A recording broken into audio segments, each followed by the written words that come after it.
Hello बच्चों, तो कैसे हैं आप लोग। उम्मीद है कि बहुत अच्छे होंगे। वेलकम करते हैं आपका एसएस मैथ वाला में। चलिए आज हम लोग फिर से एक टॉपिक का शुरुआत करते हैं। जैसा कि आप जानते हैं कि क्रैश कोर्स चल रहा है, द्विघात समीकरण का आपका सब्जेक्टिव वीवीआई क्वेश्चन यहाँ पे हम लोग लेकर के आए हुए हैं। इससे पहले भी एक वीडियो बन चुका है, उसमें आप जाकर के देख लीजिएगा कि द्विघात समीकरण के बारे में क्वेश्चन बताएं बिहार बोर्ड से जुड़ा हुआ, जो आपके लिए बहुत इंपॉर्टेंट क्वेश्चन था। चलिए आज फिर से शुरुआत करते हैं इससे वीडियो को नए क्वेश्चन के साथ में शुरुआत करते हैं इस बार। चलिए समीकरण है 2x² minus 3x minus 5 equal to 0 के मूल ज्ञात करें। इसका मूल ज्ञात करना है, तो मूल ज्ञात करने के लिए आपके पास बहुत सारे विधि है। गुणनखंड विधि के द्वारा भी आप ज्ञात कर सकते हैं। श्रीधराचार्य जी का जो सूत्र है द्विघात सूत्र के नाम से, जिसे हम लोग जानते हैं, उसके द्वारा भी आप द्विघात समीकरण के मूल ज्ञात कर सकते हैं। तो चलिए सीखते हैं कि द्विघात सूत्र का ही प्रयोग करके हम लोग यहाँ पे निकालेंगे मूल को, क्योंकि यहाँ पे क्वेश्चन में ये बताया नहीं गया है कि आप किस प्रकार की विधि लगा करके मूल ज्ञात कीजिएगा। इसलिए हम लोग कोशिश करेंगे कि द्विघात सूत्र का प्रयोग करके यहाँ से हम लोग मूल ज्ञात करेंगे। तो सबसे पहले हम लोग क्या करेंगे कि दिया हुआ है समीकरण को लिखेंगे। दिया गया समीकरण है,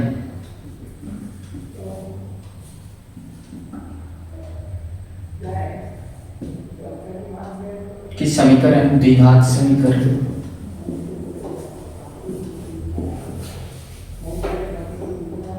to x square minus 3x minus 5 is equal to 0। अब हम लोग यहां से सबसे पहले ABC का मान निकालेंगे। A का मान होता है एक्स स्क्वायर के साथ जो गुणनांक होता है, यहाँ +2 है तो +2 हो जाएगा। B का मान वह होता है जो x का गुणनांक होता है। x का गुणनांक यहाँ -3 है, यहाँ -3 हो जाएगा। एवं C अचल पद होता है, तो अचल पद में -5 दिख रहा है, तो C का वैल्यू -5। चलिए अब सूत्र का प्रयोग करेंगे, तो लिखेंगे द्विघात सूत्र से। द्विघात सूत्र होता है बच्चों x equal to -b plus minus root under b² minus 4ac बटा में 2a माइनस b का वैल्यू जो है -3।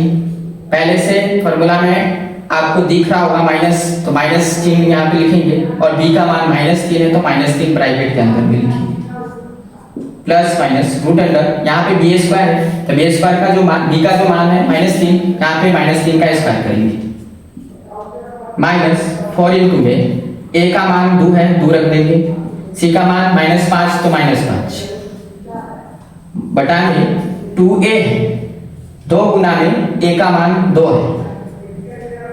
चलिए आगे सॉल्व करते हैं इसे, तो माइनस और माइनस गुणा करके प्लस हो जाएगा 3 प्लस माइनस रूट अंडर -3 का जब स्क्वायर कीजिएगा तो प्लस के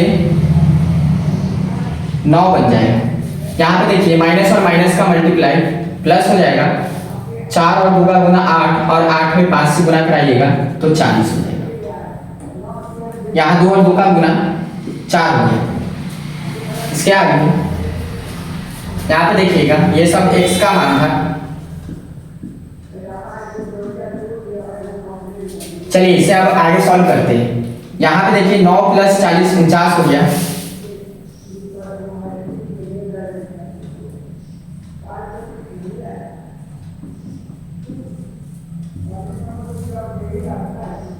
बटा में 4 होगा। इसके आगे हम लोग क्या करेंगे, रूट से 49 को बाहर करेंगे, तो रूट 49 का मान होता है बच्चों 7 हो जाएगा यहाँ बटा में 4। अब देखिए बच्चों यहाँ पे देखिए यहाँ प्लस और माइनस लिखा हुआ है, तो यहाँ पे हमें x का जो मान आएगा प्लस रखने से और माइनस रखने से 2x का मान प्राप्त होगा। क्योंकि हम लोग जो पढ़ रहे हैं द्विघात समीकरण पढ़ रहे हैं, तो द्विघात समीकरण में x का जो मान होगा यानी मूल जो होगा इसका 2 आएगा, तो 2 मूल निकलेगा। यहाँ से हम लोग 2 मूल निकालेंगे, x का मान 2 निकालेंगे, यहाँ पे देखिए एक बार प्लस रखेंगे तो एक मूल निकलेगा, एक बार माइनस रखेंगे तो एक और मूल निकलेगा। चलिए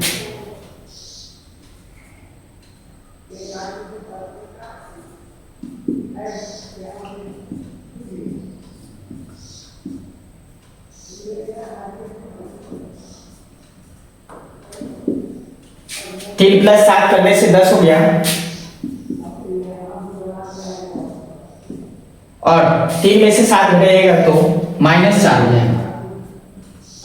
अब देखिए बच्चों, 4 से डिवाइड करेंगे 10 को, तो यहाँ पे देखिए ये 2 से कट जाएगा, 5 बार में ये भी 2 से कट जाएगा 2 बार।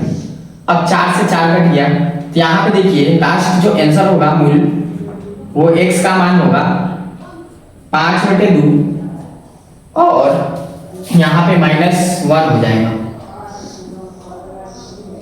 तो ये था आपका फाइनल आंसर। चलिए अगला क्वेश्चन देखिएगा।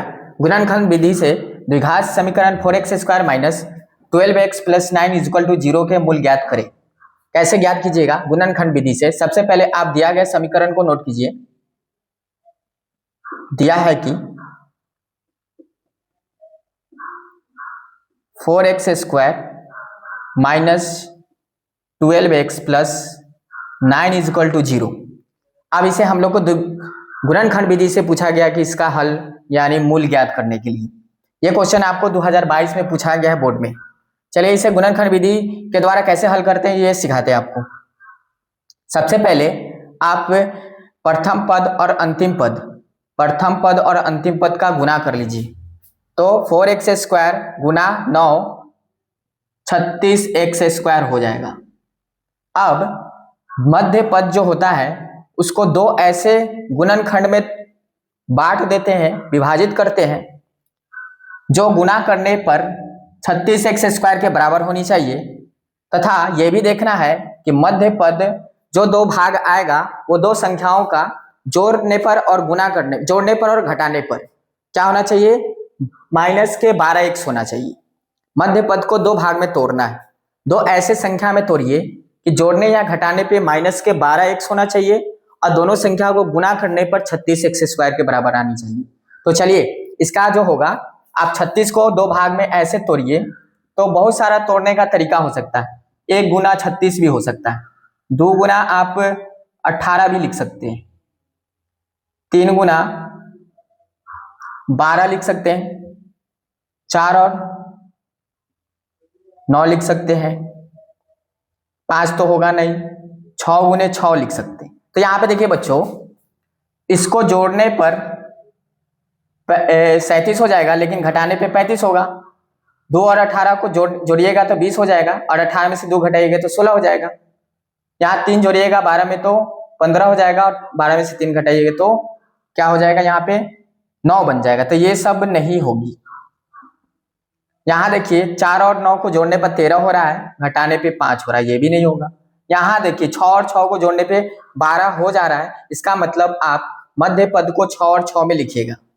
तो यहाँ प्रथम पद हो गया 4x² माइनस, यहाँ -12 चाहिए, दोनों माइनस में होगा तभी, -6 तब बनेगा आपके पास -12।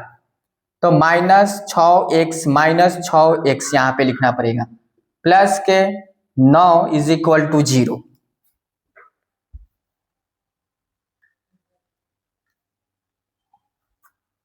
अब चलिए आगे कॉमन कर लेंगे। यहाँ पे ये दोनों पद में से कॉमन करेंगे।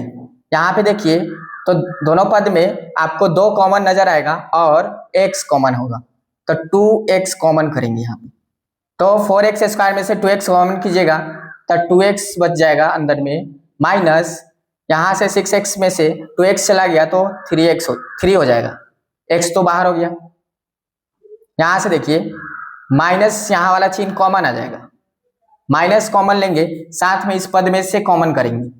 यहाँ से देखिए 3 कॉमन आने वाला है, यहाँ से 3 कॉमन करेंगे, माइनस कॉमन कर चुके बच्चों। तो ध्यान रहना चाहिए कि ब्रैकेट के अंदर जो होगा माइनस को देख करके ही आपको संख्या लिखना पड़ेगा। ये माइनस में था -6x, तो यहाँ पे जब कॉमन 3 कर लिए तो यहाँ 2 बच गया, 2x बचा हुआ यहाँ पे, तो वो प्लस बन जाएगा, क्योंकि माइनस आप इसका निकाल चुके तो प्लस में लिखाएगा। यहाँ पे प्लस 2x। यहाँ देखिए जो प्लस में है वो माइनस हो जाएगा, चिन्ह बदल जाएगा उसका, तो प्लस से माइनस हो जाएगा। यहाँ पे आप 3 कॉमन कर चुके हैं 9 में से, तो यहाँ पे बच जाएगा आपके पास में 3 बराबर में 0। अब देखिए ये दोनों पद एक समान है, तो यहाँ से ये वाला कॉमन कर लीजिए 2x माइनस 3। अब आगे देखिए यहां से ये वाला बच जाएगा ब्रैकेट में 2x माइनस 3 इक्वल टू 0। चलिए अब आगे हमें क्या करना था, मूल ज्ञात करना है। तो मूल ज्ञात करने के लिए एक बार 2x माइनस 3 इक्वल टू 0 लेंगे, फिर 2x माइनस 3 इक्वल टू 0 हो जाएगा। 2x माइनस 3 इक्वल टू 0 और 2x माइनस 3 इक्वल टू 0। यहां से x का जो मान आएगा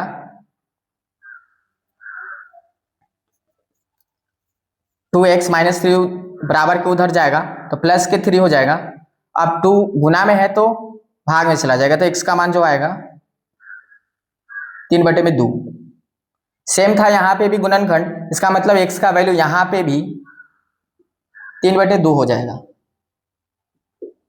इस प्रकार से देखिए जो द्विघात समीकरण था उसका हल 2 प्राप्त हो चुका है।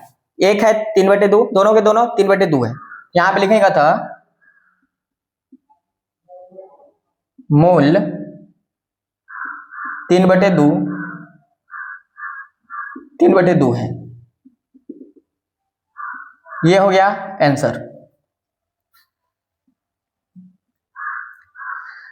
उम्मीद है कि आपको जरूर समझ में आया होगा इस वीडियो के द्वारा। कमेंट जरूर कीजिएगा अगर यहाँ पे कहीं पे डाउट हो गया हो। चलिए नेक्स्ट क्वेश्चन है आपके लिए द्विघात समीकरण। p के किस मान के लिए द्विघात समीकरण 3x² minus 5x plus p equal to 0। p का मान निकालना है इस समीकरण से, और यहाँ पे एक चीज लिखा हुआ है कि मूल समान है। मूल समान है इसका मतलब है कि यहाँ पे विवेचक जो होगा d का मान जो होगा 0 के बराबर होगा। इस तरह के क्वेश्चन आपके लिए बहुत मोस्ट इंपॉर्टेंट है, ये बोर्ड एग्जाम में पूछा जाता है और ये पूछा गया भी है। क्वेश्चन 2021 में पूछा गया है क्वेश्चन बच्चों, तो इसको विशेष रूप से आपको याद कर लेना है। इसको बनाने का प्रैक्टिस बार बार कीजिएगा। अब चलिए सीखते हैं इस चीज को। p के किस मान के लिए, यहाँ p का वैल्यू निकालना है और मूल समान है, तो मूल समान होगा तभी जब d का वैल्यू 0 होगा। d का वैल्यू 0 मतलब विवेचक का जो मान होगा वो 0 के बराबर लेना पड़ेगा यहाँ पे। चलिए तो दिया गया समीकरण है, कौन सा क्वेश्चन में जो भी मेंशन होगा उसे पहले आप मेंशन क्या कीजिएगा लिखते वक्त। जब भी एग्जाम में पेपर जब आप लिख रहे हैं तो उस समय ये जरूर ध्यान दीजिएगा कि क्वेश्चन क्या दिया है। क्वेश्चन में जो भी मेंशन होगा उस चीज को पहले नोट किया कीजिए, ये सबसे विशेष ध्यान देना पड़ता है जब भी लिखते वक्त। तो चलिए इसका हल करते हैं हम लोग। द्विघात समीकरण है, दिया है कि 3x² minus 5x plus p equal to 0। यहां पे ABC का पहले आप मान निकाल लीजिए, तो a इक्वल टू हो जाएगा प्लस के 3 x² के साथ जो गुणनांक होगा, b का मान x के साथ जो गुणनांक होगा -5 दिख रहा है, -5 होगा, एवं c का जो मान होगा अचर पद के जगह पे यहाँ पे p दिया हुआ है तो p लिख देंगे। सबसे पहले हम लोग क्या करेंगे, d निकालेंगे। यहाँ पे लिखेंगे चूंकि मूल समान है इसलिए d इक्वल टू हो जाएगा 0। अब बच्चों आप जानते हैं विवेचक का फॉर्मूला b² माइनस 4ac होता है। d इक्वल टू क्या फॉर्मूला होता है, b² माइनस 4ac। d के जगह b² माइनस 4ac रख देंगे यहां इक्वल टू 0। अब देखिए बारी बारी से ABC का मान b² माइनस 4ac में पुट करेंगे, तो यहाँ पे b का वैल्यू जो है -5 का स्क्वायर हो जाएगा, -4 a का मान है 3 और c का मान है p इक्वल टू 0। चलिए इधर सॉल्व करते हैं इसे। -5 का जब स्क्वायर कीजिएगा तो 25 हो जाएगा, +25। यहाँ पे देखिए 4 और 3 का मल्टीप्लाई होगा तो 12 आएगा, और p साथ में गुना है तो माइनस के 12p हो जाएगा इस जगह पे,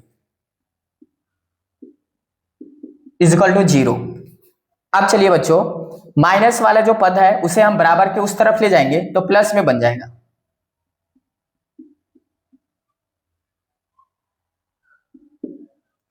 अब चलिए बच्चों, p का वैल्यू निकालना है, तो p के साथ में गुना में है 12, गुना में 12 है तो 12 को बराबर के इस तरफ लाएंगे तो गुना से भाग में बदल जाएगा।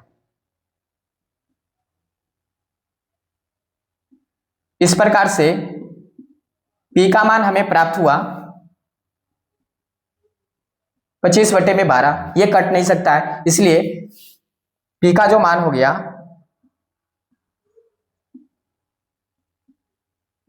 25/12,